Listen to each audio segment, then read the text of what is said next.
Alright, I won't be able to get all of this on screen at the same time anyway. So what I'd like to do is I'm going to start by playing the whole thing at 60 beats a minute, and this way we can see how long it's going to take to actually do something like this. I think that'd be good, because one of the last things we were discussing was, you know, how long you should be doing something, how do you stave off the boredom and whatnot. So I'll do my best to remember everything we discussed today and recap that whole thing. So yeah, 60 beats a minute, this is like the ultimate thing that you're working towards with this. So here we go. Count of 4. 1, 2, 3, 4.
Okay, so far we've had 2 minutes of video time recording.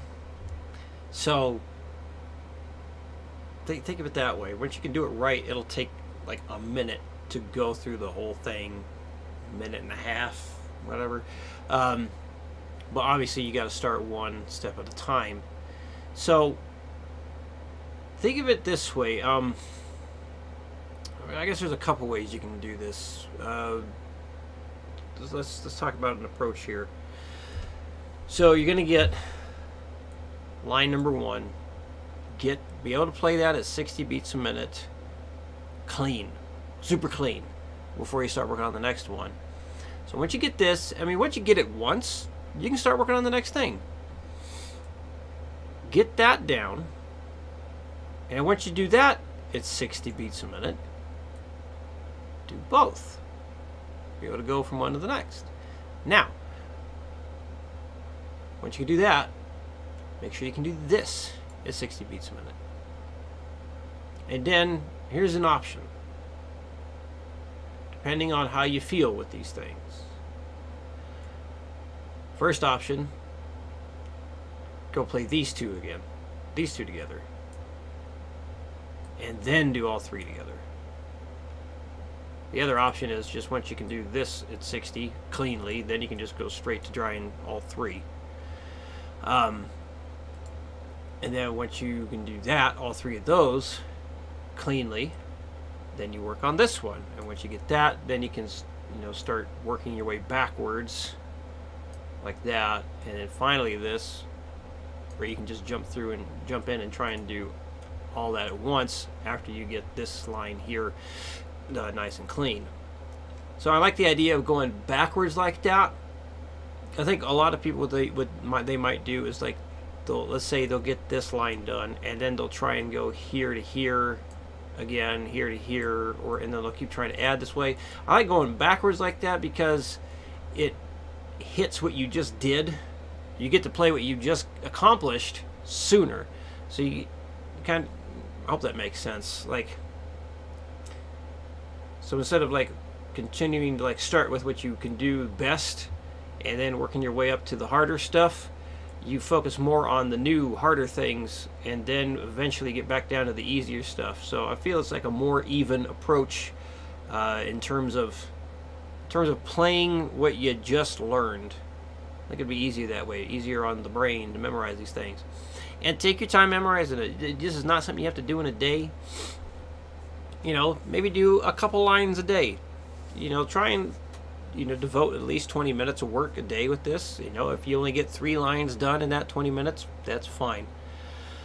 I noticed that, I can work on multiple things throughout an hour, but I do notice that when it comes to like, really pushing the practice stuff, at about 45 minutes, my brain starts to turn to mush. And I usually will push it to a full hour because I think I can get a little bit more out of that. But perhaps I should listen to my brain more, and when I start to feel like mush, I should just call it a day on that practice session. So I was saying, use your own judgment on how long you feel comfortable going with like the same thing. I do think at least 20 minutes a day is great. If you can go 45 minutes to an hour with the same thing, you'll definitely get a lot of benefits out of that, so long as you're not pushing yourself so much that you become miserable with it. I don't want you to become miserable. If I'm doing something that's like the same thing for an entire hour, it's because it's a long thing and there's a lot of parts to it, like maybe a piece of a song. I'm not doing like the same, like I'm doing like a single line like this for an hour straight. Fuck that. That would suck. I don't like doing that. You can, but again, you don't want to make yourself miserable with it. So yeah, learn a line at a time, slowly put them all together, and yes, stay at 60 because we want to make sure that you drill home that clean playing, even though there's distortion on. You want to play it clean. And one reason I don't want you to go any faster with it is because I want to increase the chances of your success as much as possible. From personal experience in guitar and in the weight room, it's very difficult sometimes to coach yourself properly. Throughout the reason why I feel like I can coach myself at least decent when it comes to guitar practice is because I continue to think about what I tell my students, so I'm able to, like, keep myself in check that way. It's like, well, if a student did that, what would you tell the student? It's like, okay, I do this, and then I kind of, reel myself back a little bit, get myself in line, make sure I'm doing it correctly. Weight room stuff, I've never had a coach. I probably should. I'm pretty sure I'd have a lot more progress to work with someone with far more experience than me. But that costs money, and I need a lot more students before I can afford something like that. So, hey, but you're contributing, you're helping, so I appreciate it. You're helping me get closer to getting a coach. Yeah, anyway, muting. So let me try getting a good close-up here. Let's turn that guy off. And let's see.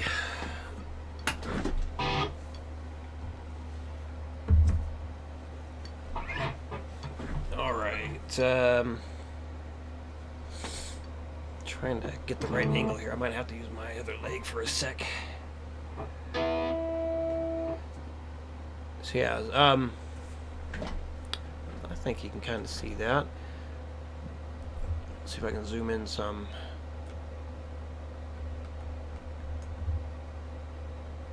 Okay, so like playing that first line, see, like I automatically have my index finger right up under that B string.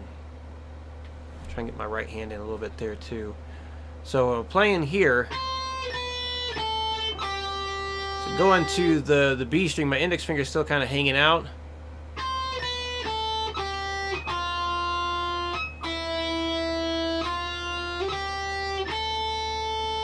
And as soon as I go up from the B string to the E string here,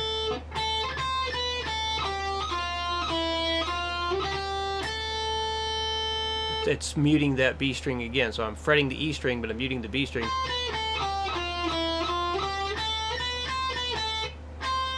Now the right hand here,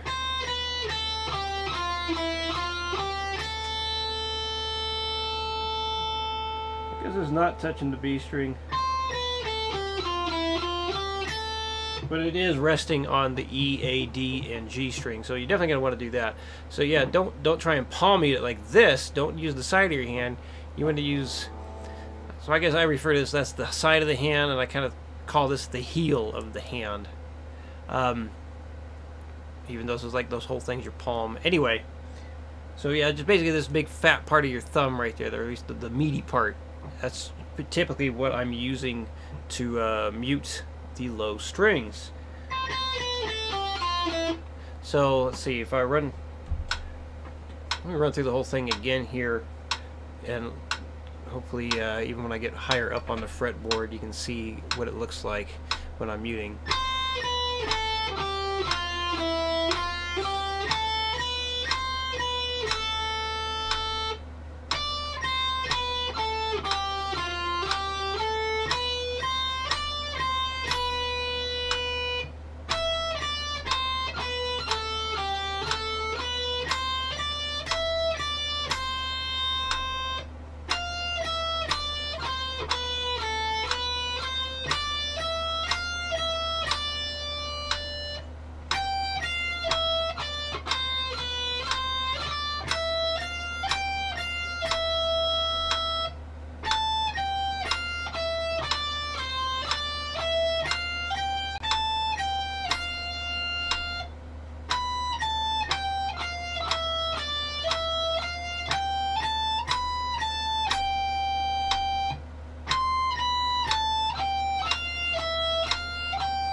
So when I do go to the B string, my index finger is, hopefully you saw that it's muting the G string. So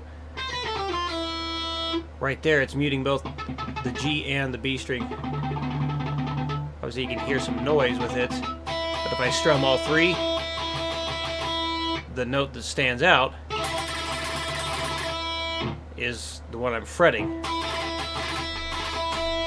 So it's like, that's also kind of a way you can fatten up your notes, is mute everything around it.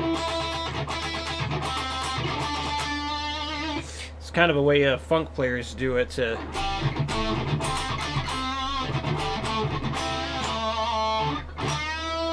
And doing a string rake into a bend.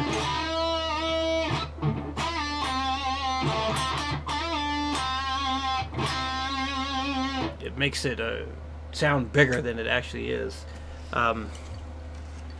So that's another way you can utilize proper muting. Hang on. Oh goodness, that's not what I wanted. So there we go. Okay. Trying to think what else. Yeah, hand positioning. Remember, it doesn't matter how it looks when you're doing it, so long as it sounds right. One thing that's going to prevent you from muting is if you have your wrist sticking too far out. The more you stick your wrist out, the more your fingers are going to be on the tips. So if you notice that you're not muting, well, bring your wrist back some.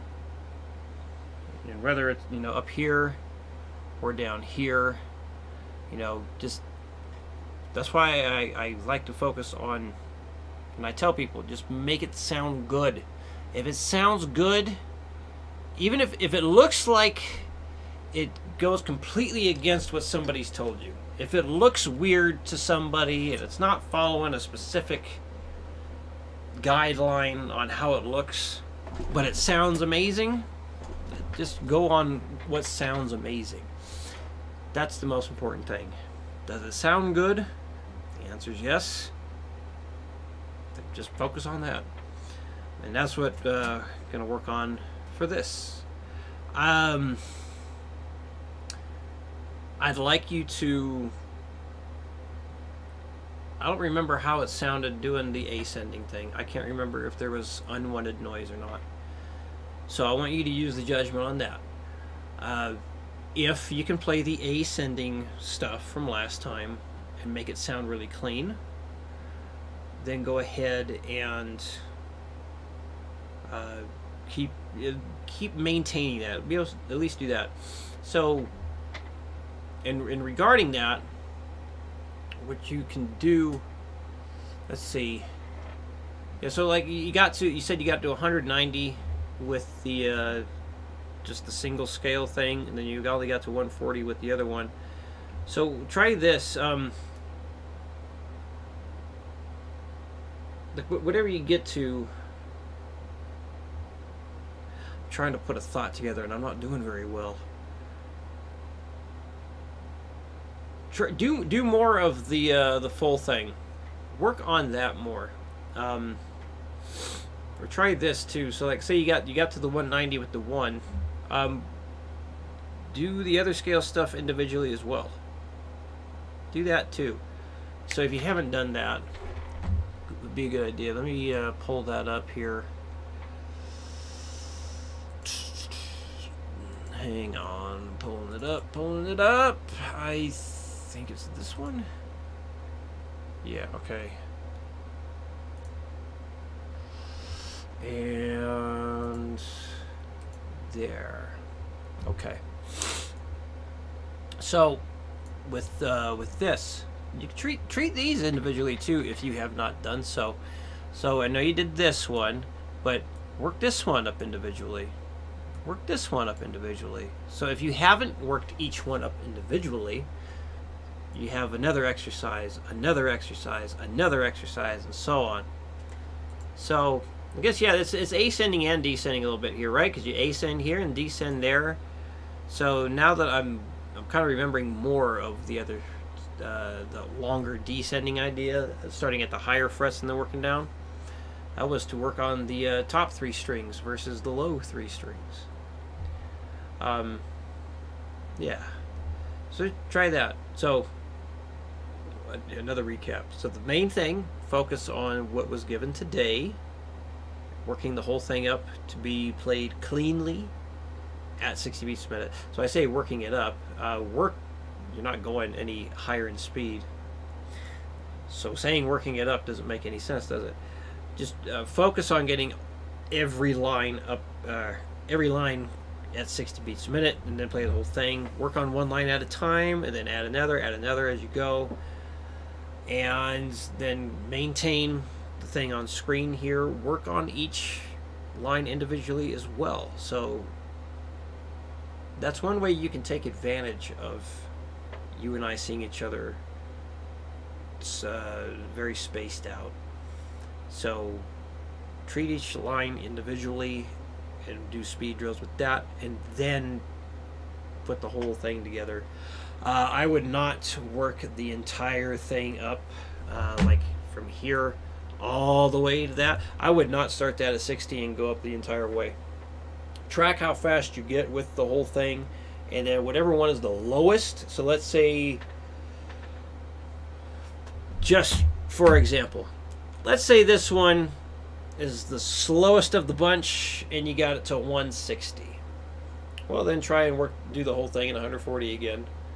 And because we know you can do that, but kind of like subtract 20 beats per minute from the slowest one and do that again, and do the whole thing at that. No need to work up the entire thing, because man, that would take a long time. And if you make mistakes and you have to start all over again, that could take forever. So yeah, anyway, afraid I'm going to start rambling on and on. I could ramble all day on this stuff. So if you got any questions for me regarding this stuff or anything we talked about today, definitely let me know. Yeah, we'll wait a couple weeks and see what schedule's looking like. I have no idea what it's ever going to be, because it can change week to week. It can change in a day. Never know. So I'll check with you in a couple weeks here, and we'll see about getting the next thing scheduled. It should be the January lesson, and you're welcome to send me progress updates throughout, in between lessons. You know, if you want to send a video or something asking how things are going, if you have questions, yeah, let me know. Use me. Ask me questions, everything. All right, I think this lesson is, or this video recap is done.